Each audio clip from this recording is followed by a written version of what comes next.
The Fort Worth Report and KERA welcome you to our virtual debate between the candidates in the runoff for mayor of Fort Worth. I'm Sam Baker, morning edition host with KERA, the public radio and television station for North Texas. And the Fort Worth Report is a new nonprofit, nonpartisan news source at fortworthreport.org. The city next month will change leadership for the first time in 10 years. Betsy Price chose not to seek another term as mayor. The race to succeed Price has narrowed to two candidates.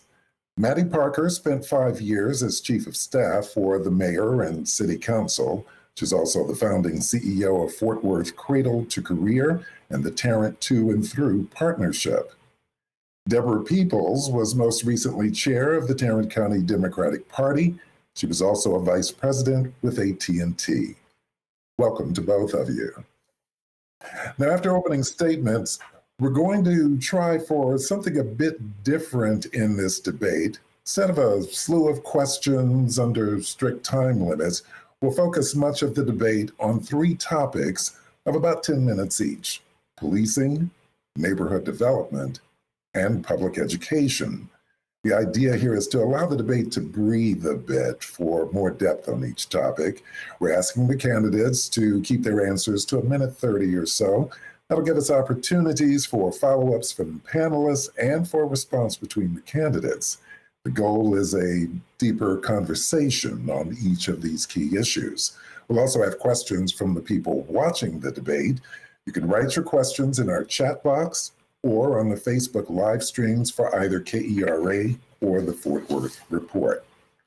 Our panelists for the debate are Chris Cobbler, publisher and CEO of the Fort Worth Report.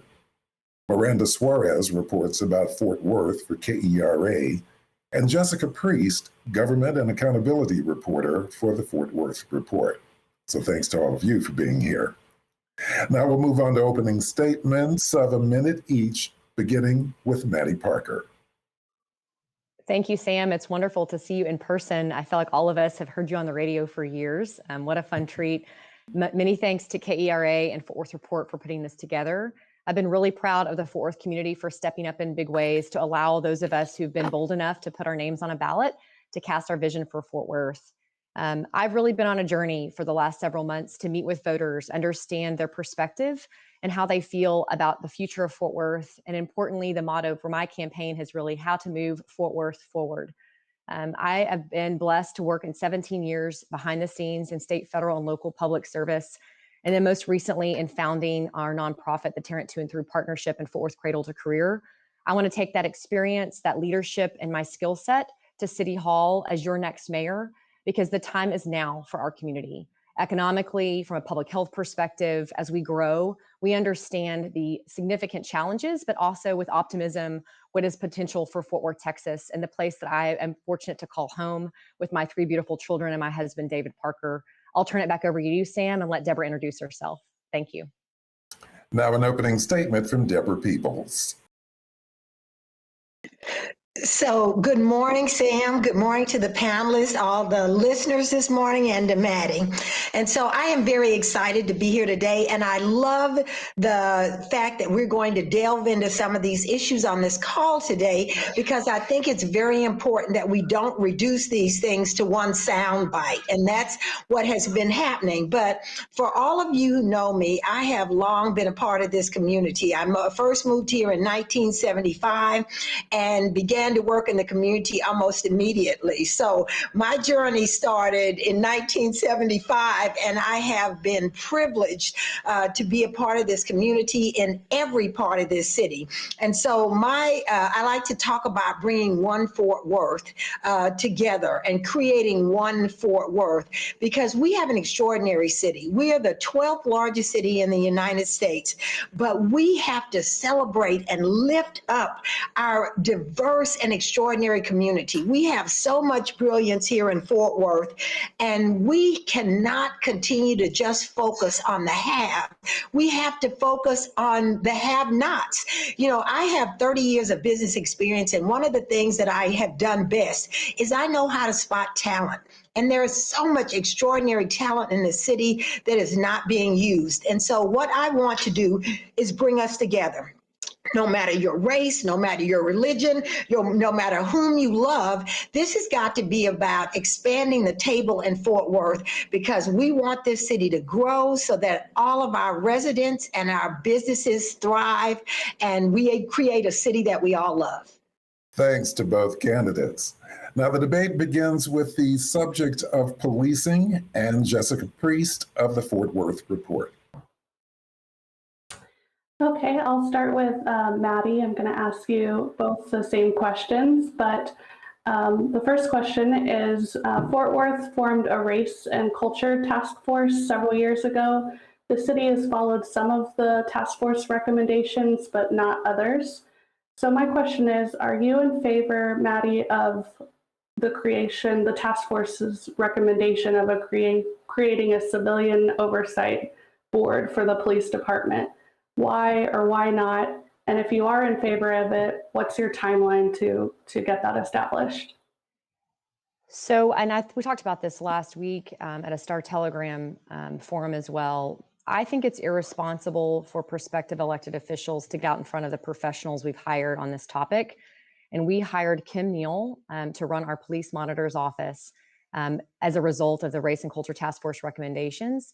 Of course, Deborah nor I are really allowed or should be talking to department heads right now as we're running for office, but I'm anxious to sit down with Kim and understand the community group that she's formed already that's really talking about specifically the CRB. And importantly, Jessica, what mechanism we would need in Fort Worth, Texas to really change what community policing and relationships look like.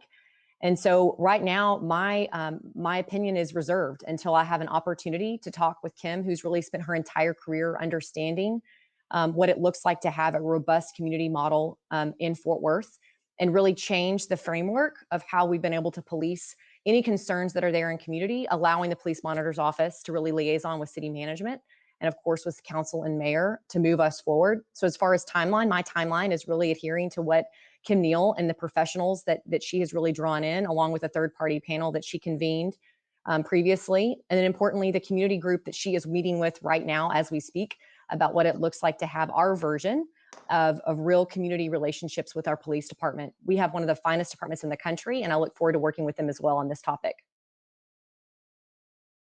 Deborah, do you need me to repeat the question for you? No, Jessica, I don't, because this is a classic example of what our city leadership has done all along. We bring citizens from around the city together and we impanel them in this blue ribbon committee to come up with their best recommendations. They gave us their best recommendations. These are citizens. These are the voices of the city talking to us, and we immediately turned around and ignored them.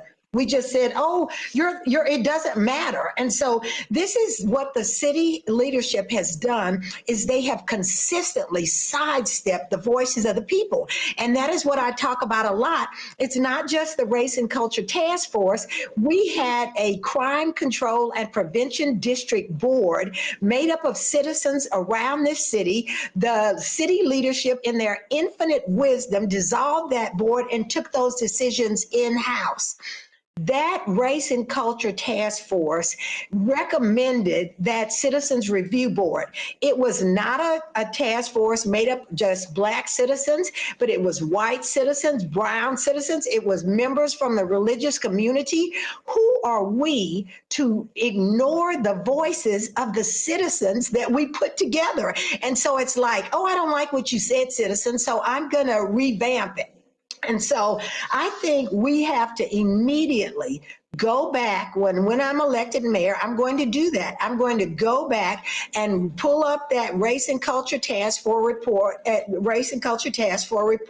and look at it again, because I think that is part of the problem, is that we ignore the voices of citizens. And I think we're spending less on programs that are keeping us safe in the community. And we need to go back and look at that program and understand why they even recommended that we needed a citizens review board. There's a reason for that, and you cannot ignore the voice of the people. So my timeline is when I am elected, that is one of the first things that I'm going to go and do is go back and look at that race and culture task force and look at what we ignored and how we go back and start to implement things that they wanted. Okay. Maddie, do you have a response to what Deborah said? And what are your thoughts about the Crime Control and Prevention District? Would you like to see the board of directors change to Well, I'm glad you brought members? that up, Jessica, because those are two separate issues. The CRB is not the same as CCPD's board that's currently comprised of your city council. That decision was made actually prior to Mayor Price's administration under Mayor Mike Moncrief and that council's decision to switch. I'd be really open to us having a transparent community council to inform the community on what CCPD really is achieving in Fort Worth, absolutely. But again, that's separate and apart from your CRB. The other thing I'll mention here, we haven't ignored, and I think the Human Relations Commission is a great example. They've been reconstituted members of this community that are on the Human Relations Commission that are working in concert with our city management on those race and culture task force recommendations. They have expertise in these areas from education to policing to neighborhoods to healthcare. That's how you transform community. It is not dictates from mayor and council who quite frankly don't have the professional background in some of these areas. And again, I think we're jumping ahead here and allowing Kim Neal to really speak to us about what she sees as best for Fort Worth, Texas. I think we would have trouble trying to institute a CRB here in Fort Worth that really models a perfect model across the country because it doesn't exist. And if we really want to be transformative and be a beacon of hope and transformation in Fort Worth, let's do what works for Fort Worth citizens. And I have full faith in Kim Neal and importantly, the Human Relations Council as well that's working on that race and culture task force. So just to clarify on the, I know you said that the Crime Control and Prevention District is separate. Are you in favor of returning that board of directors for the Crime Control and Prevention District back to community members? I think it needs to be both. I think you need community and council voice on that board, and right now that doesn't exist. And I think really talking with across Fort Worth what they'd like to see from CCPD, because at the end of the day, you want transparency and access and understanding from community. We just reenacted 10 years for CCPD, and so that's what we really need to focus on in Fort Worth, Texas, to understand what the police budget is trying to achieve, because it is just that crime control prevention money that's in Fort Worth and how to make sure it's informed by community solutions in Fort Worth.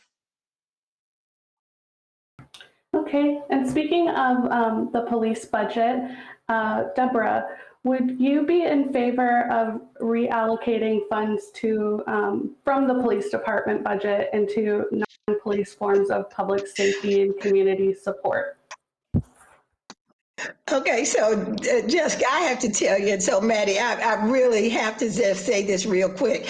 Anytime you have to talk that long to explain why you don't want to listen to citizens, there's something wrong with that. I mean, the citizens did not recommend a police monitor. That committee recommended the review board. And so we are not listening to our citizens. And so I have said all along, we need to find more money, not reallocate the CCPD money, but we need to look at control. That P is prevention. And when we're spending money on policing and not prevention, we're not doing our job. We're not doing what we're supposed to do. So Jessica, you and I have talked about this. I think the CCPD itself is an example of finding money. We need policing, but more importantly, we need prevention. I have been on many shows and you all have talked about the increased murder rate, things that are happening. We could mitigate a lot of this if we were focusing on prevention, and we're not. And so I really have to go back and say, we have to listen to the voices of the citizens who live here. And the voices on that commission didn't just live in South Fort Worth or North Fort Worth. They lived on the west side. They weren't just people in lower economic neighborhoods. They were people in very well-off neighborhoods, and they recommended this commission, and we're already trying to tell them that they were wrong. Maddie, just to go back to the question, would you be in favor of reallocating funds from the police department to budget to non-police forms of public safety? And what does that look like in your opinion? If you So are it's in favor important of to it? note here that we already do that very thing. We use the CCPD budget and actually some of the general fund budgets to fund some of our most important work, including crisis intervention and your HOPE team. I want us to do more of those things. They're multidisciplinary and they really allow officers to be better at their jobs, to keep people safe, but also implore social work and public health workforce alongside them in some of our most tough situations. But no, I'm not in favor of defunding the police. We would go backwards in this community, and I think we need to take that responsibility very seriously. Okay. So where would that funding come from if it needs to be increased? Do you know? I'm sorry, repeat that, Jessica.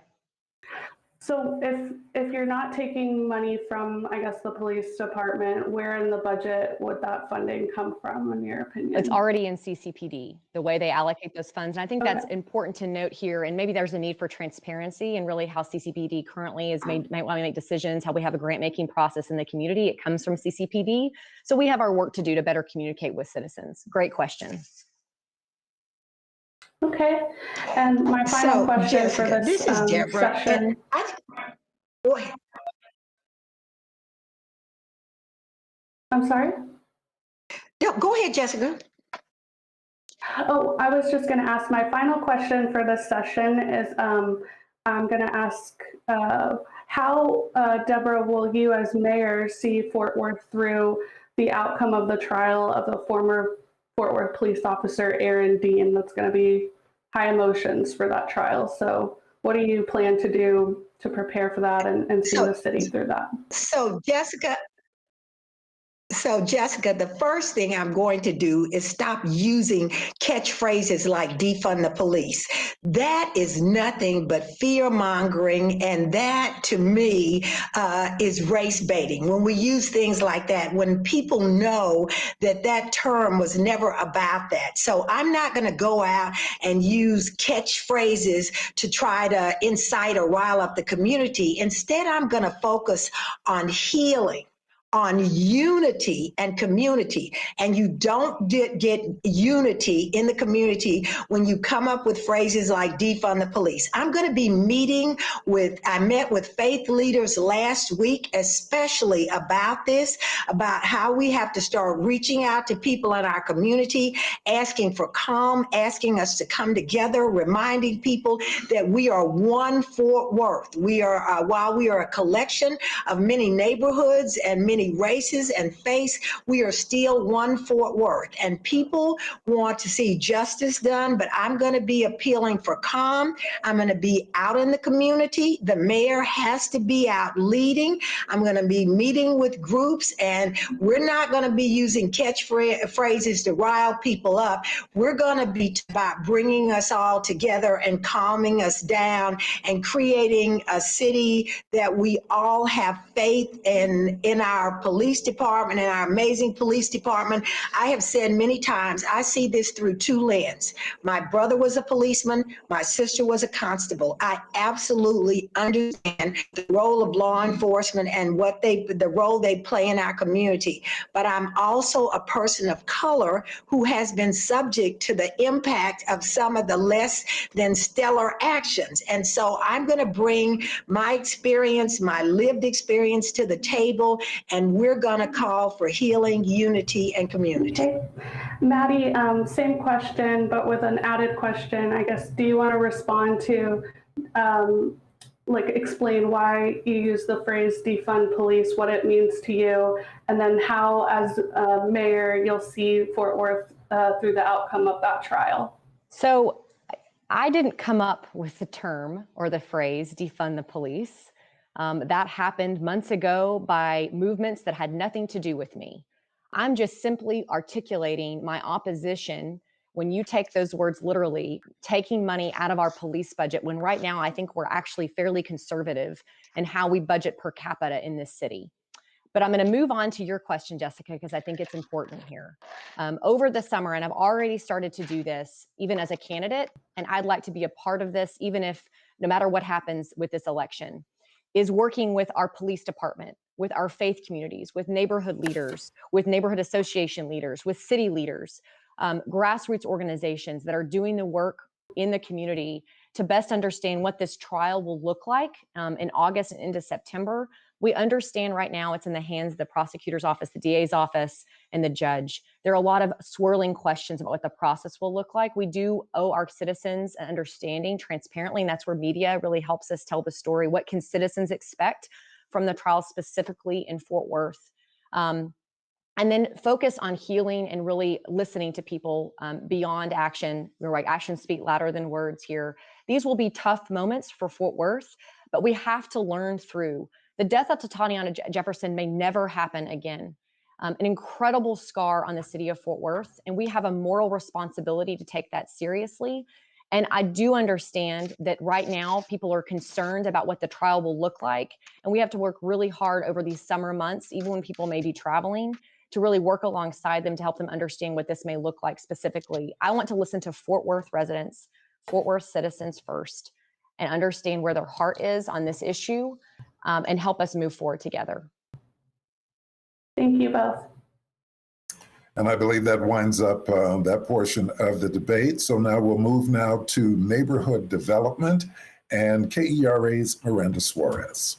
Hi, thanks for joining us today, you two. I think when we start with the topic of neighborhood development, Stop 6 serves as a really good example because there is a huge redevelopment project going on there right now. The Cavill Place apartments are torn down. They're going to be replaced with new housing, a community center, all these different community services are planned. And so my first question for you both is twofold, and I can start with Deborah.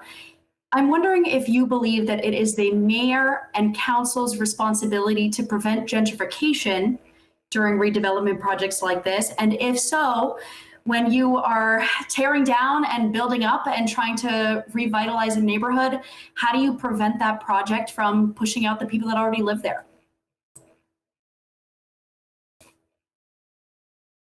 So, Miranda, that's a great question. And as someone who lives on the east side of Fort Worth and is a senior citizen, gentrification is something that I worry about a lot because there are many of my friends who are in the same boat I am. We own our homes, we live in the community, but we don't want to be pushed out of the community. But you need to understand that gentrification is a symptom of a larger problem. It's a symptom of affordable housing, and it's a symptom of proximity. People want to be closer to their jobs. And so I talk a lot about, we've got to come up with a good affordable housing plan, but we also need to grow our tax base through tourism and other ways, and not continue to put the burden on residents because that burden is on us right now. But the other thing we need to do is look at things like multimodal mass transportation. The reason people want to move back into the city and we see gentrification happening is they want to look, one, for affordable housing, but two, they're also looking at how they get to work, transportation opportunities. And so, yes, I've said we need to look at some creative ways to help our seniors who are in communities so that they don't get taxed out of those communities. But I think, Miranda, it's a larger problem that we have to look at and making sure that we have good housing stock and enough housing stock. And we need to make sure that we have multimodal transportation so everybody's not rushing to move back to the inner city so they can get to their jobs. And Maddie, same question to you. Do you think it's part of the mayor's responsibility to prevent gentrification, and how would you do so? Absolutely. It's a great question. We understand affordable housing is really a topic in every urban environment across this country. I believe the average median home price right now in the United States is $300,000. That is out of reach for a lot of American families, which is one of your top wealth builders and opportunities to bring people into generational wealth they can pass on to next generation. So yes, your mayor and council absolutely have a responsibility to cast a vision and work alongside professional staff to get that done. I love that you brought up the project and Stop 6 and our large HUD grant that came in, Housing Choice Grant. Fourth Housing Solutions deserves a huge amount of credit for the way they shepherded that project alongside the city of Fort Worth. because now you understand what's possible to really ensure you have affordable housing back in the community, high quality housing, mixed income, a commercial tax base, all that will happen in Stop 6. You can see how public development can become a catalyst for private development in a community, but it takes vigilance. I've talked about this openly for the last several months. We need a new affordable housing and housing strategic plan that is led by mayor and council, that works in cooperation with Tarrant County as well, especially in a time where we understand we're going to get historic dollars from the federal government, one-time funding. What does it look like to invest that into a housing trust fund, working alongside philanthropy as well that can match those dollars across Fort Worth? And then working with community in every neighborhood to understand what housing products they need most. And there are also simple changes we need to make at City Hall. And I've talked about this a lot because we're blessed in my family to have a second dwelling unit in our backyard where my mom can live with us during the week and allow her to age in place. A lot of neighborhoods are interested in accessory dwelling units, but our zoning process can be cumbersome and confusing. We need to really open that up to allow folks and families to live in multi-generational that keeps affordable housing low and allow that burden for property taxes to be shared across multiple generations, what absolutely can be a service. So it's multifaceted. I don't have all the answers, but I know that we have wonderful staff at City Hall that are ready to roll up their sleeves and get to work. And I should mention our neighborhood services staff also. We have wonderful expertise in that department that I know has been focused on this effort quietly behind the scenes with COVID going on, but they're ready to emerge and really have a comprehensive plan that works across the entire city. Thank you. And I think that segues well into my next question, which was what specifically you could envision yourself doing to promote the production of affordable housing. Maddie, I know you just listed some examples, but is there anything else you'd like to add before I pose the same question to Deborah? Sure. I think I did, the Affordable Housing Strategic Plan, what it looks like to create a housing trust fund, especially for homeless housing, permanent supportive housing, which we know is the model that works the best to really get our folks off the street and into sustainable housing and into a living wage job. And the third thing is just the importance of partnership. That's what how the city does well. Private-public partnership across all of Fort Worth and Tarrant County. And as mayor, you have to use your bully pulpit for good and really bring people together to understand the value of promoting affordable housing. There seems to be this stigma in Fort Worth, and that's where NIMBYism comes from, where people don't understand who needs affordable housing. Those are oftentimes first-year teachers, students right out of college, those that are going to TCC and trying to work at the same time. All of those folks that make our community rich in diversity, we need to support them because they have to live here for us to have that kind of workforce we need and talent pipeline we need. And so I think going on a real campaign across Fort Worth for make people understand the critical importance of affordable housing in our city. And the last thing I'll mention, Miranda, is really using media to help us tell that story. The city of Fort Worth has wonderful staff, but because we're in this on-demand world now, we sometimes don't meet the needs of citizens to understand what we're trying to achieve at City Hall. And so we need to do those in new ways and really lean on experts like yourselves that are on this call today and understand how it looks like to change policy at City Hall and how you can help us tell that story. And Deborah, I'd like to pose the same question to you about what specifically you would do to prevent gentrification when it comes to revitalization projects and how you promote affordable housing construction as well.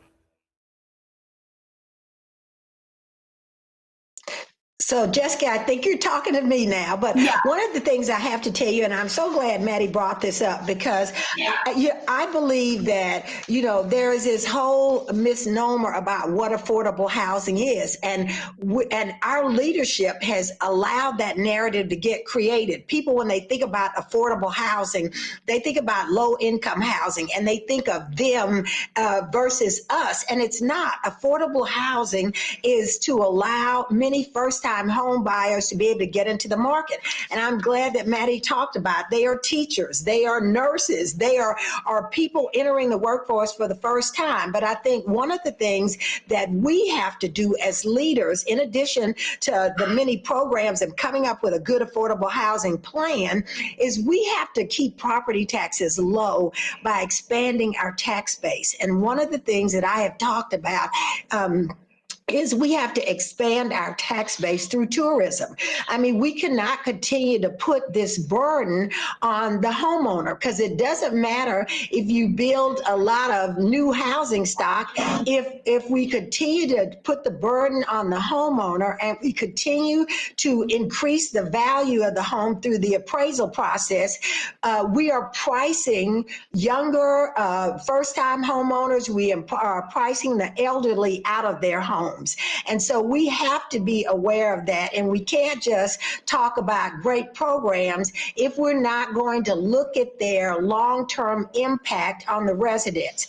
And I also think exactly right. And so, Maddie, I love that you talked about the homeless, because right now we have a huge homeless problem in the city of Fort Worth. We need to be about doing the things that help people get into homes so that they can get jobs. So I want to tackle, number one, looking at keeping property taxes low, and how we do that is we expand our tax base through tourism.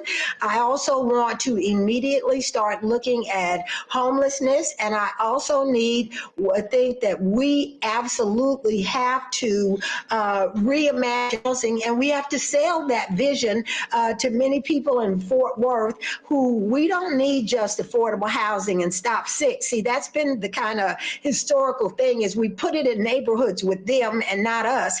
We need affordable housing throughout the city. We need to implement this plan throughout the city, and not just in certain communities that we think because we don't want it in our neighborhood. So I'm going to be looking to sell what affordable housing is, why we need it, and why we need it across the entire city. And so we've addressed a little bit the issue of property taxes and home ownership. I'd like to ask you both specifically about renters, people who may not be able to buy a home or may not be interested in buying a home. Are there any protections that you believe should be in place against rising rents? And Maddie, we can start with you. So as you all know, even if you're a renter, you're impacted by rising property taxes because the landlord is going to pass those through to renters. It is absolutely a concern. And we understand that renters can be in all types of products. It could be multifamily, it could be single family, duplexes, all of those things across the city. I think that's where we really come in and create red tape to make sure we're allowing for building of density, especially inside Loop 820, that works for all types of people. We also understand that a smaller footprint oftentimes works for those, especially out of college. They don't need the big 4,000 square foot house or 2,000 square foot house. They just want a place that really lands for them and their families at the time. So those are conversations we have to have. We're a young city, Miranda. The average age here is 34. We want people to graduate college, graduate high school, and stay in Fort Worth. And of course, one of the top things they're going to ask is, what does affordable housing look like? If you understand what's happening in the city of Austin right now, we can really learn from them, where we understand that home prices have risen by 40% in the last 2 to 3 years and continue to rise.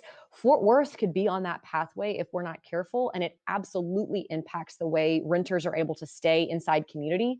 So that has to be a part of that affordable housing strategic plan I mentioned. It's not just for home ownership. It's also for those that want something less permanent, but they want to live in the inner city part of Fort Worth, Texas. The last thing I'll mention that's a new phenomenon that's happening that I'm a little concerned about across this country is you're seeing large investment firms come in and buy huge neighborhoods of new single family housing that pops up. And when they come in, you would think that would be more accessible to renters, but oftentimes the price is so high, it really wouldn't be accessible. It's something we really need to look at across Texas specifically, not just in Fort Worth. There's just a few new phenomena that continues to grow up, and it's such a good investment that it's impacting renters' ability to really have access. Thank you. And Deborah?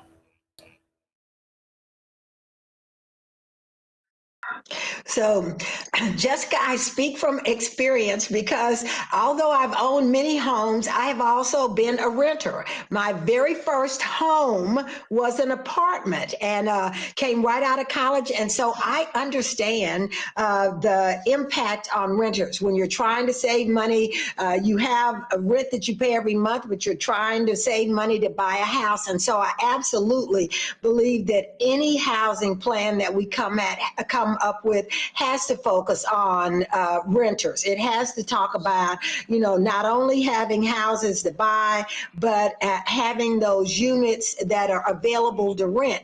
And they have to be affordable. We have to look at, there are some people that will be able to rent a pit house and never worry about it. But for me, just coming out of college, that would have been out of my reach. And I wanted to be close to my job. Again, back to this whole idea of wanting to be living close to your job.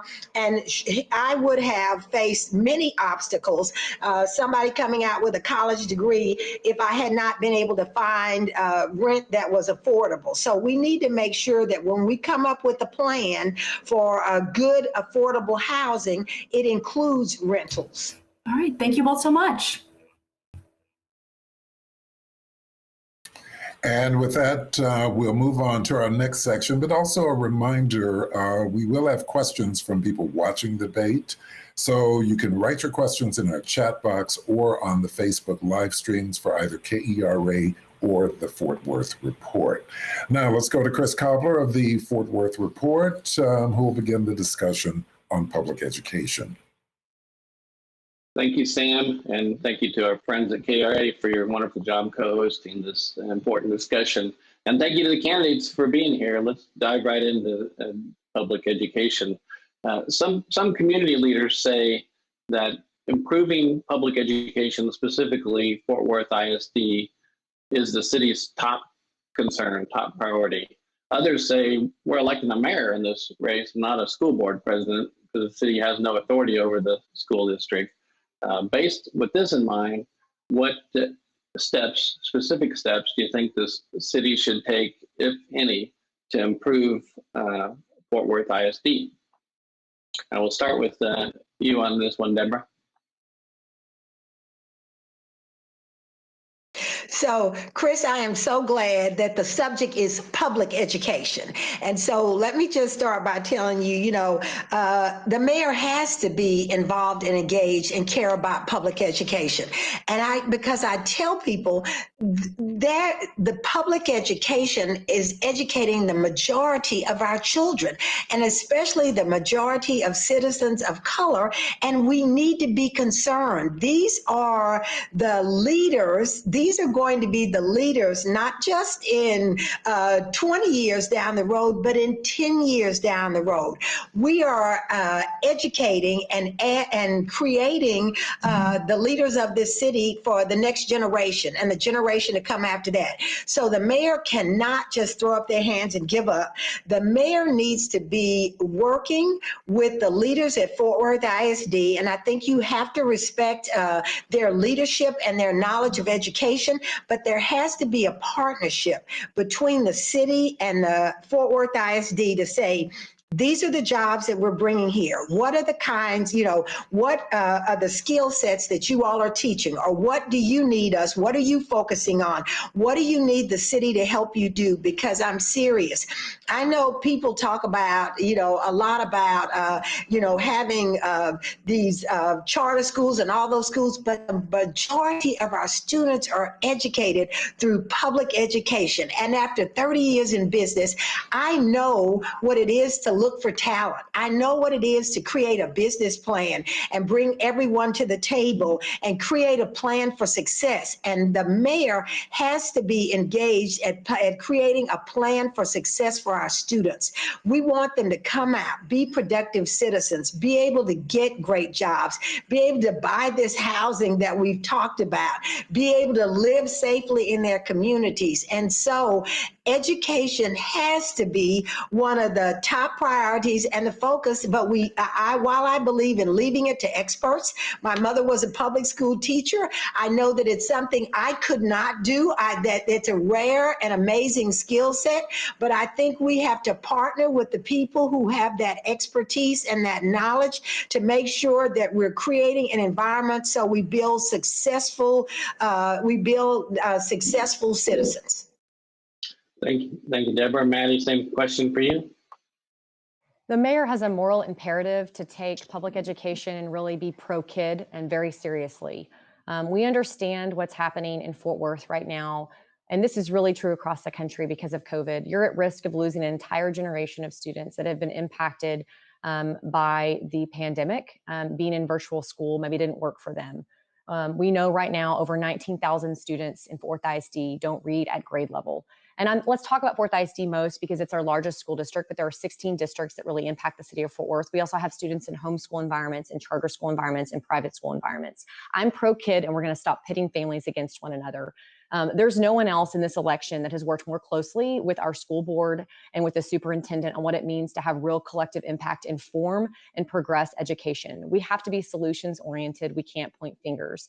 Our school teachers and our administrators and principals and administration at Fort Worth ISD specifically have been through a really, really tumultuous year trying to serve students. And I have a lot of faith in a model that really allows your city and led by your mayor to work alongside them. Chris, you may know this, that I helped found a nonprofit focused in education that will continue to work no matter what happens with this election, really helping our students go on to a post-secondary pathway of success, college, career, or military, because we understand what's happening. Not all students need to go on to a four-year university.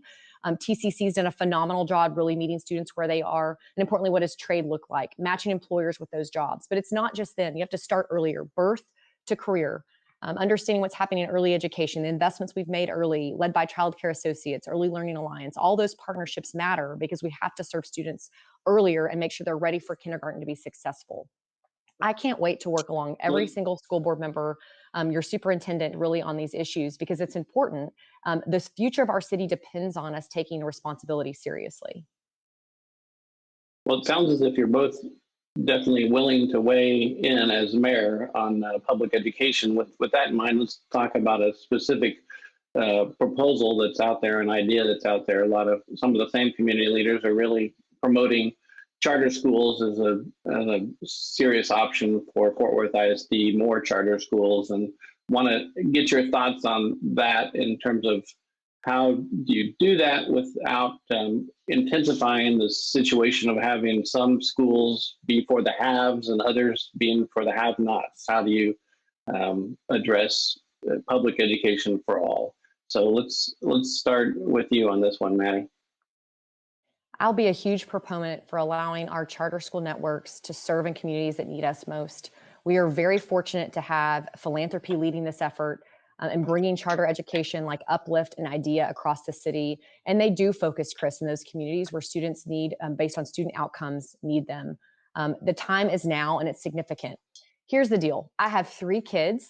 They all had very different needs. My daughter did public, private. We did all the things to help her and where she needed to be academically.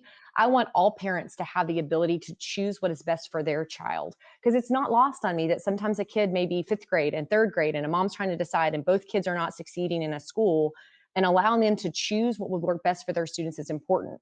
The second piece of this is absolutely allowing for charter education to move into Fort Worth in a successful way. But at the same time, working alongside larger districts like Fort Worth ISD and having charter partnerships that work for Fort Worth and bringing additional money from TEA, or they're called 1882 partnerships. Fort Worth ISD just announced one a few weeks ago. Those partnerships are also powerful ways to help enhance opportunity for students in a traditional public school. All right. Deborah, same question for you. Charter schools and trying to prevent the situation of schools for haves and have-nots. So, Chris, I believe in being intentional and deliberate when we're looking at this. And I do understand that parents have to be able to look at what is best for their individual child. Unfortunately, I was a victim of the haves and have-nots. My whole career was in public school. My whole career was in public schools. And I can tell you that my education suffered in public schools. We did not I went to segregated schools until I was in the 10th grade. I did not get the same kind of equipment that other school districts got for people who didn't look like me. And so I'm going to tell you, we have to be very careful with this whole charter school debate, because I believe parents do have to pick what's best for them, but the majority of our students are in public schools. And so we have to make sure that we are providing opportunities for the majority of our students. And so, you know, I'm one of those parents. My children, one child graduated from a private school, one child graduated from a public school, but I always had the public schools back because it wasn't just my child I was worried about, but my children's friends. And so many of them went to public schools, and we have to look out for all of our children. And that is why I am so passionate about making sure that we fund public schools, because you don't want to get into this whole issue of the haves and have-nots. And unfortunately, that has been the case in many cases. And so I've told everybody, get me to the point where we are adequately funding our public schools and we are creating opportunities for our students there.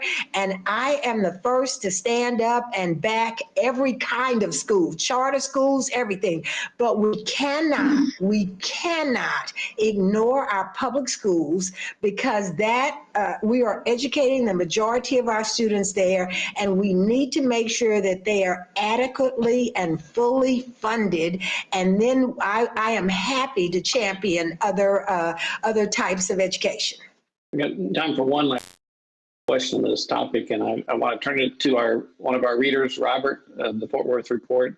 He sent us a question on this topic, and he wrote to us and said, in September of 2016, Mayor Price announced a partnership between the city, the Fort Worth ISD, and the business community to support an initiative to ensure that all students in the school district would be reading at grade level in third grade by 2025.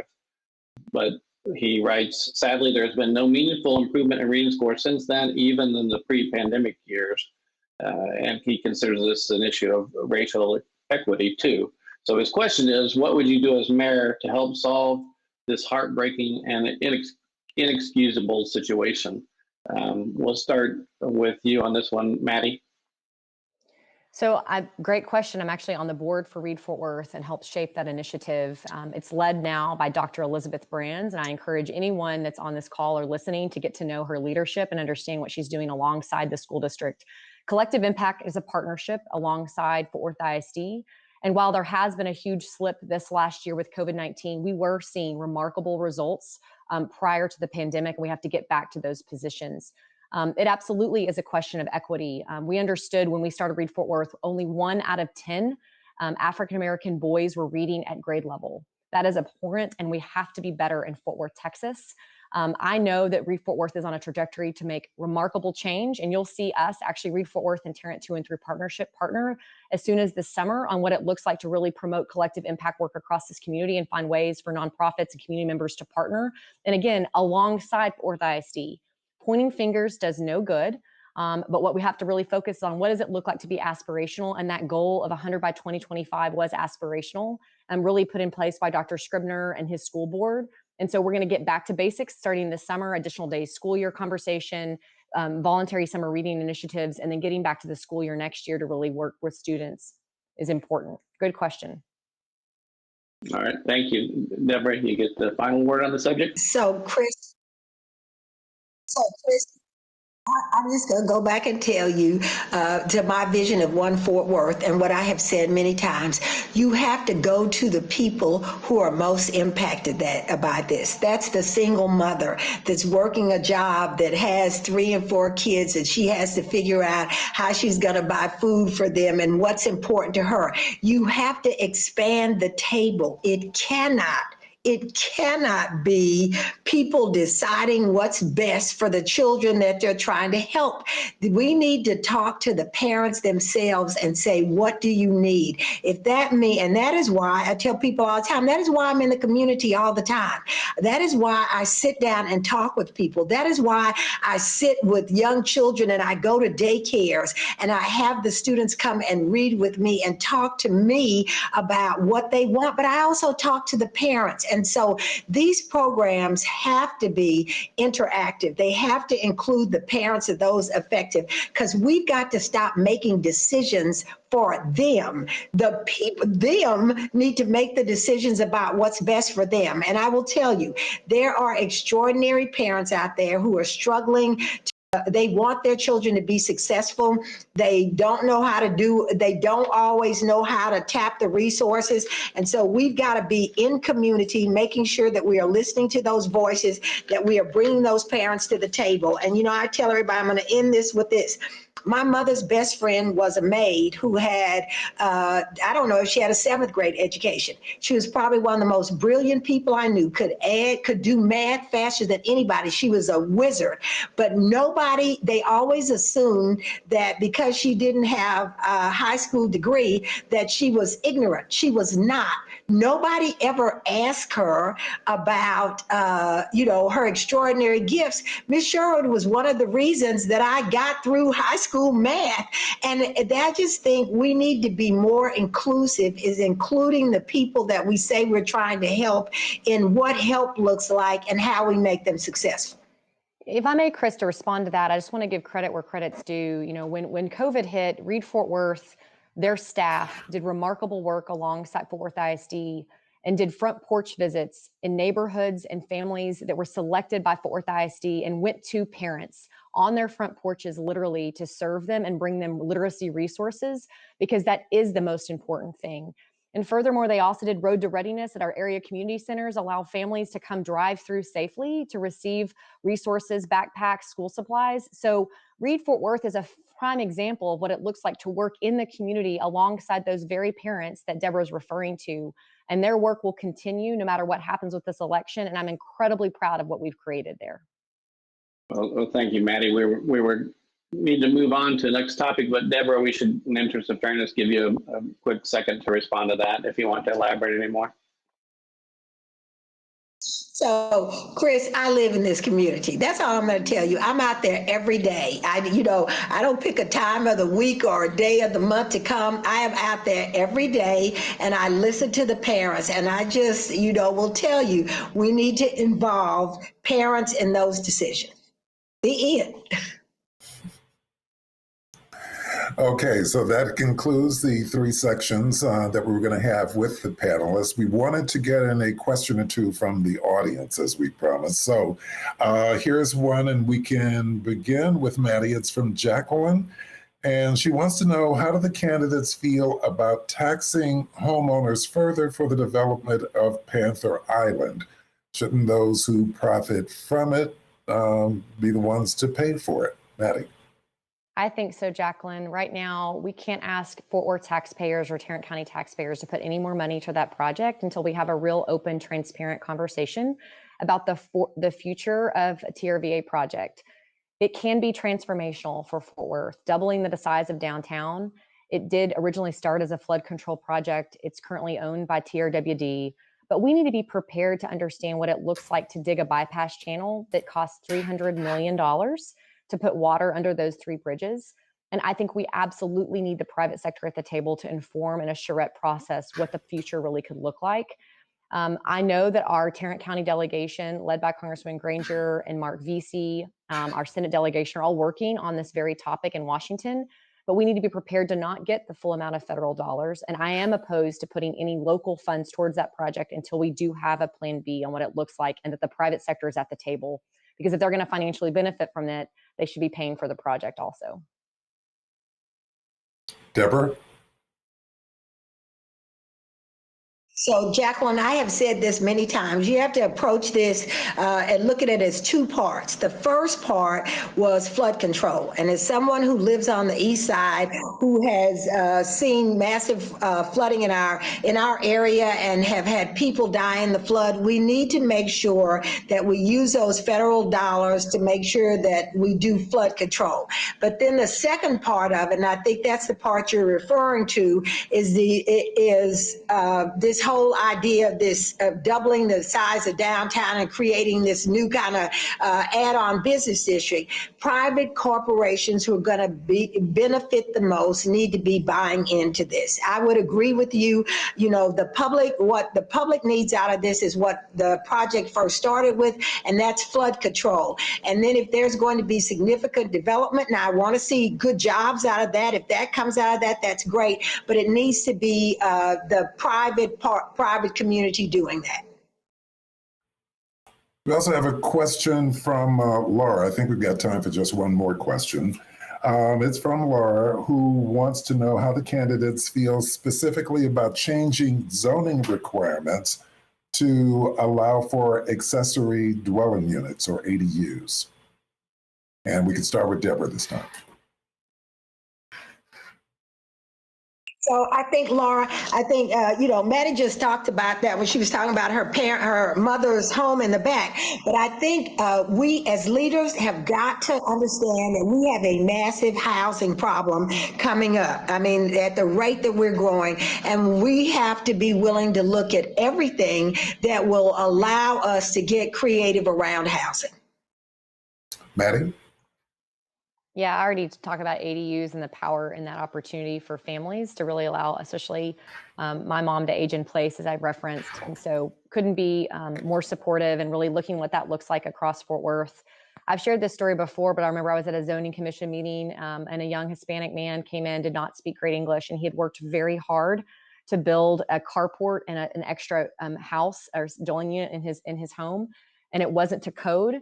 And he was going to be asked to tear it down, but thanks to the zoning commission trying to work alongside him to fix the problem, that's the kind of city hall we need, is to really work along residents and not make it such an intimidating process. And I think up to now, ADUs has been intimidating. So what do we do to really remove that barrier? Great question.